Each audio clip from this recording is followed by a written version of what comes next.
नमस्ते स्टूडेंट्स, मैं पुनीत हीरानंदानी हूँ, lecturer civil engineering government polytechnic college Jodhpur. आज हम सिविल फाइनल ईयर के एक सब्जेक्ट को यहाँ पढ़ रहे हैं, C305 water supply and sanitary engineering. इसमें हम आज एक टॉपिक डिस्कस कर रहे हैं। टॉपिक है 15.4 dilution method of sewage disposal. Sewage के डिस्पोजल का, सीवेज के समापन का अवमिश्रण विधि। तो आइए समझते हैं यह क्या होता है।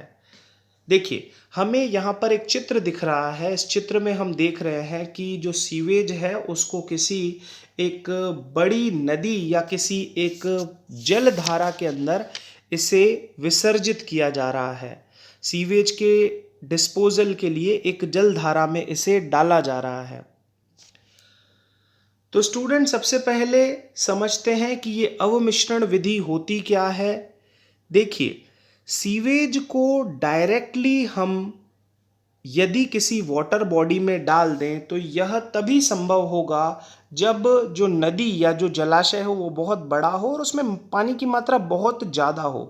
कहने का मतलब है डाइल्यूशन फैक्टर जो होता है वो बहुत ही जब बड़ा होता है, उसी केस में जो सीवेज होता है उसको किसी जलधारा में डाला जा सकता है। और साथ ही वह जो जलाशय या जलधारा है उसके दूसरी तरफ, मतलब उसके डाउनस्ट्रीम साइड में कोई शहर ना हो या जो नदी का पानी हो उसे पीने के योग्य, पीने के काम में नहीं लिया जा रहा हो। केवल उसी केस में हम लोग डायरेक्टली किसी भी जो हमारा वेस्ट वाटर होता है उसको किसी पानी में डिस्पोज करते हैं। परंतु यह भी एक तरह से नहीं करना होता है। हमें जब भी किसी पानी को, वेस्ट वाटर को किसी आसपास के जलाशय में मिक्स करना हो, अवमिश्रित करना हो, तो हमें पहले उसका ट्रीटमेंट कर लेना होता है। तो students, the study of the sources of disposal is important because the amount of treatment required to be given to sewage depends very much upon the source of disposal.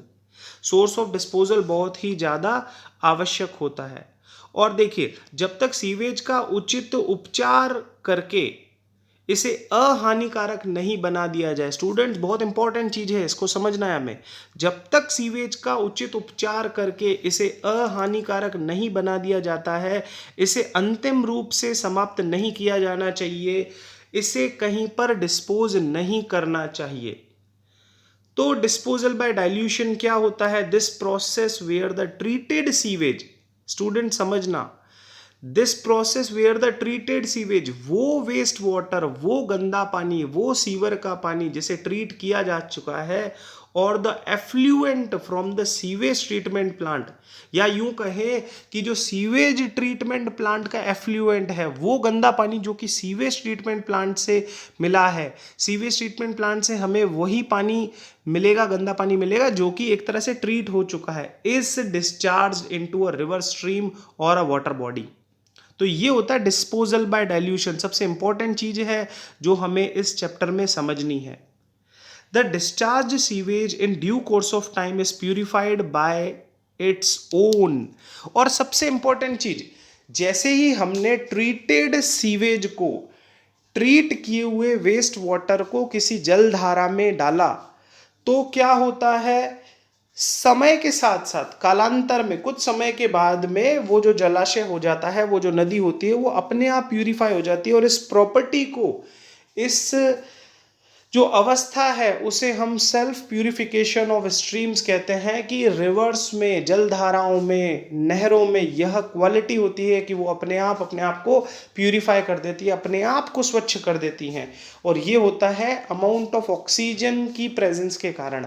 जो जलधाराएं होती है उसमें बहुत सारी ऑक्सीजन होती है, इसके कारण वो अपने आप प्यूरिफाई हो जाते हैं। स्टूडेंट्स, आगे बढ़ते हैं। Disposal of sewage effluents, dilution, that is disposal in water. एक होता है डाइल्यूशन कि भाई वाटर के अंदर आप डाल दें तो उसे हम लोग डाइल्यूशन कहते हैं। दूसरा होता है डिस्पोजल ऑन लैंड, यदि उसे लैंड के ऊपर किसी जमीन के ऊपर, यदि जमीन कोई बहुत ही बड़ी वहाँ पर उपलब्ध है और जलधारा मौजूद नहीं है वहाँ पर, तो डायरेक्टली उसे किसी ज़मीन पे डाल दिया जाता है और ज़मीन पे स्पेशली ट्रीटेड वाटर को फार्मिंग पर्पस से डाला जाता है, इरिगेशन के रूप में। वहाँ पर जो सिंचाई का जो पानी होता है, क्योंकि उसमें कुछ न्यूट्रिएंट्स होते हैं जो कि सिंचाई में काम आ जाते हैं, तो एक उसे लैंड डिस्पोजल के लिए भी डाला जाता है। Conditions favouring disposal by dilution, देखिए किस कंडीशन में डाइल्यूट करेंगे हम लोग, मतलब पानी के अंदर किसी सीवेज को डालेंगे, क्या क्या कंडीशंस होंगी। व्हेन सीवेज कंपैरेटिवली फ्रेश, जब वो फ्रेश है, मतलब 4 से 5 घंटे ही पुराना है, and free from floating and settleable solids, उसमें फ्लोटिंग सॉलिड्स अब नहीं बचे हैं और बहुत ही ज़्यादा सेटलेबल सॉलिड्स नहीं है, मतलब ऐसे सॉलिड्स नहीं है जो तल पर बैठ जाएंगे, तो ऐसी अवस्था में हम उसे डाइल्यूट कर सकते हैं। When the diluting water has a high dissolved oxygen content, देखिए बहुत इंपॉर्टेंट चीज़, अगर जो डाइल्यूटिंग वाटर है, मतलब सोर्स ऑफ डिस्पोजल है जहाँ पर हम लोग इस गंदे पानी को डालने जा रहे हैं, अगर उसमें बहुत ज़्यादा ऑक्सीजन है तो निश्चित रूप से वहाँ पर हमें इस ट्रीटेड वाटर को डालना चाहिए। Where diluting waters are not used for the purpose of navigation on the downstream from the point of sewage disposal. दूसरा, when the outfall sewer of the city or the treatment plant is situated near some natural waters having large volumes, यदि वहाँ पर बहुत ही बड़े जलाशय उपलब्ध हैं तो उस केस में हमें डिस्पोजल बाय डाइल्यूशन यूज़ करना चाहिए। अब ब्यूरो ऑफ इंडियन स्टैंडर्ड्स, जो हमारा BIS है, वो क्या कहता है, the BIS, bureau of Indian standards, previously जिसको इंडियन स्टैंडर्ड इंस्टीट्यूशन ISI कहा जाता था, has therefore laid down its guiding standards for sewage effluents, उसने कुछ नियम दे रखे हैं जो कि हम यहाँ पर देखते हैं। देखिए स्टूडेंट्स, ये इंपॉर्टेंट है, चीज समझिएगा। Standards for dilution based on royal commission report, हमारे पास एक रॉयल कमीशन की रिपोर्ट है, वो क्या कहती है, वो कहती है यदि डाइल्यूशन फैक्टर यदि 500 से अधिक है तो no treatment is required. Dilution factor एक फैक्टर होता है जो कि बतलाता है कि जो डाइल्यूशन है वो कितना अधिक है। यदि बहुत ही बड़ी वाटर बॉडी में किसी सीवेज को डाला जा रहा है तो उसका जो डाइल्यूशन फैक्टर होगा वो बहुत ज़्यादा होगा। तो यदि वो 500 से अधिक है तो नो ट्रीटमेंट इज रिक्वायर्ड। यदि वो 300 से 500 के बीच में है तो प्राइमरी ट्रीटमेंट की रिक्वायरमेंट होती है। 150 से 300 है तो treatment such as sedimentation, screening and essentially chemical precipitation are required.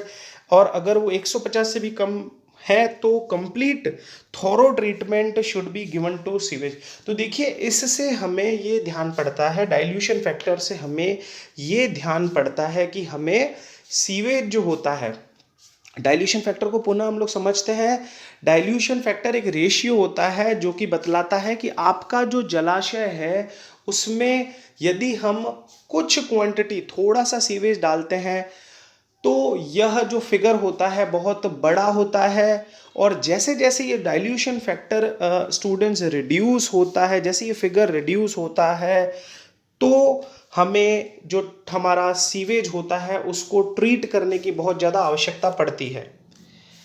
तो dilution in reverse and self purification of natural streams के बारे में हम लोग यहाँ पर समझते हैं students. The automatic purification of polluted water bye dilution, sedimentation, oxidation, reduction in sunlight etcetera in due course is called self purification phenomena. Self purification में आपका dilution, sedimentation, oxidation, reduction, sunlight, ये सभी चीज़ें मदद करती हैं। और नेचुरल फोर्सेस ऑफ प्यूरिफिकेशन क्या होते हैं स्टूडेंट्स? कुछ फिजिकल फोर्सेस होते हैं, dilution and dispersion, sedimentation, sunlight, और कुछ केमिकल फोर्सेस होते हैं, ऑक्सीडेशन एंड रिडक्शन। अब ये क्या है? ये प्यूरिफिकेशन के जो जल धारा है उसको स्वतः अपने आप कैसे साफ हो जाती है? तो इन फिजिकल और केमिकल फोर्सेस के कारण ही कोई जल धारा अपने आप साफ हो पाती है।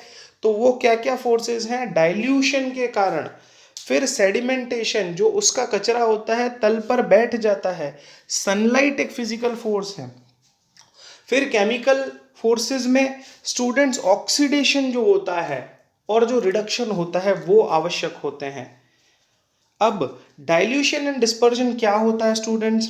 देखिए, अब जैसे ही पानी को when the putrescible organic matter is discharged into a large volume of contained in the river stream, it gets rapidly dispersed and diluted. यदि किसी सीवेज को किसी बड़े जलाशय में डाला जाता है तो वो डाइल्यूट हो जाता है, वो उसमें घुल जाता है।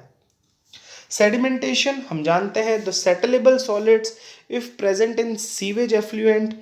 देखिए, यदि सीवेज में कुछ ऐसे तत्व, कुछ ऐसे सॉलिड्स हैं जो कि तल पर बैठ जाएंगे, जिनकी डेंसिटी ज़्यादा है, रिलेटिव डेंसिटी ज़्यादा है और तल पर बैठ जाएंगे, तो वो क्या होता है, सेटल हो जाते हैं into the bed of river. हमारी जो जलधारा होती है उसके तल पर जाकर के बैठ जाते हैं और इस प्रोसेस को सेडिमेंटेशन कहते हैं।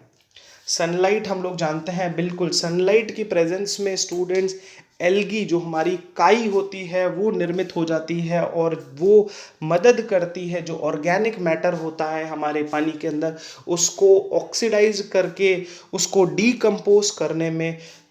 अर्थात सनलाइट जो फोटोसिंथेसिस मेथड प्रोड्यूस करती है उसकी प्रेजेंस से जो हमारा ऑर्गेनिक मैटर होता है वो डीकम्पोज हो जाता है। कहने का अर्थ है हमारी नदी को सेल्फ प्यूरिफाई करने में सनलाइट बहुत ही ज़्यादा मदद करती है। ऑक्सीडेशन, बिल्कुल ऑक्सीडेशन इंपॉर्टेंट होता है। The oxidation is a organic matter present in sewage effluent में यदि ऑर्गेनिक मैटर है will start as soon as the sewage outfall into the river water containing dissolved oxygen. जितना ज़्यादा डिसॉल्व्ड ऑक्सीजन होगा पानी के अंदर तो उतना जल्दी जो हमारा वेस्ट वाटर होगा उसका ऑक्सीडेशन हो जाएगा और उतना जल्दी उसका डीकम्पोजिशन भी हो जाएगा।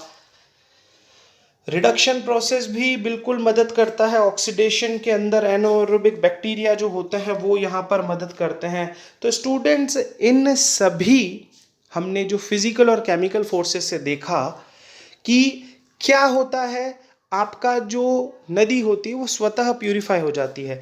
तो इस टॉपिक में स्टूडेंट्स हमने आज समझा डाइल्यूशन मेथड को, कि डाइल्यूशन मेथड जो होता है किसी भी वेस्ट वाटर को अवमिश्रण विधि द्वारा, डाइल्यूशन मेथड द्वारा जब किसी बड़ी वाटर बॉडी में डाल दिया जाता है जिसका डाइल्यूशन फैक्टर बहुत अच्छा होता है। जितना ज़्यादा डाइल्यूशन फैक्टर होगा उतना कम हमें किसी भी सीवेज को ट्रीट करने की ज़रूरत पड़ेगी। तो आशा है आज का टॉपिक आपको समझ आया होगा। धन्यवाद।